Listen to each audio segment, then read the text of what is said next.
गांव के लोगों को लगता था कि पंडित विद्याधर से बड़ा भक्त इस संसार में कोई नहीं है। लेकिन उसी काशी में गंगा नदी के किनारे एक छोटी सी शांत झोपड़ी में रहते थे गुरु रविदास जी। उनका जीवन बिल्कुल सरल था, न कोई दिखावा न कोई शोर।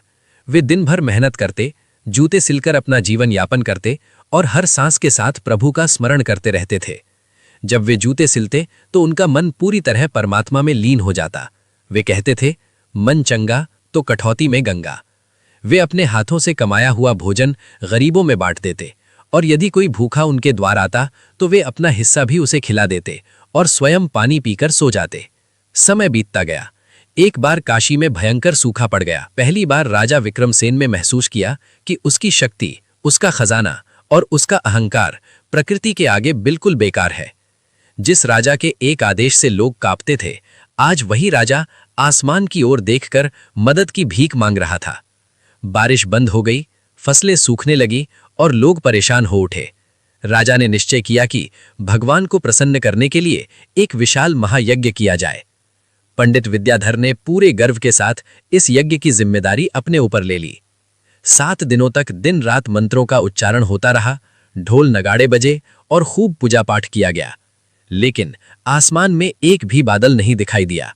उस दिन राजा का घमंड पहली बार चकनाचूर हो गया और पंडित विद्याधर के मन में एक डर पैदा हो गया कि कहीं हमारी भक्ति ही गलत तो नहीं है। पंडित विद्याधर निराश हो गए। उन्हें समझ नहीं आ रहा था कि इतनी बड़ी पूजा के बाद भी भगवान प्रसन्न क्यों नहीं हुए। उसी रात पंडित विद्याधर को स्वप्न में एक दिव्य प्रकाश प्रकट हुआ और एक शांत गूंजती हुई आवाज आई, विद्याधर, तुम्हारी घंटियों का शोर मुझ तक नहीं पहुंचता, क्योंकि तुम्हारे मन का अहंकार उससे भी अधिक शोर करता है। यदि पानी बरसाना चाहते हो तो गंगा के किनारे उस संत के पास जाओ जिसकी सच्ची भक्ति की डोर सीधे मेरे हृदय से जुड़ी है। अगली सुबह पंडित विद्याधर व्याकुल होकर बिस्तर से उठा और राजा विक्रमसेन से सुती थी न कोई घंटी, बस एक गहरा सन्नाटा और सच्ची भक्ति का अनुभव।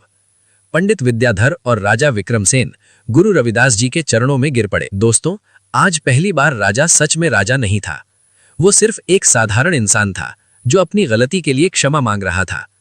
पंडित विद्याधर हाथ जोड़कर बोले, गुरुजी, मैं दिन रात माला फेरता हूं, जोर जोर से प्रभु को पुकारता हूं, फिर भी वे मुझसे दूर क्यों हैं?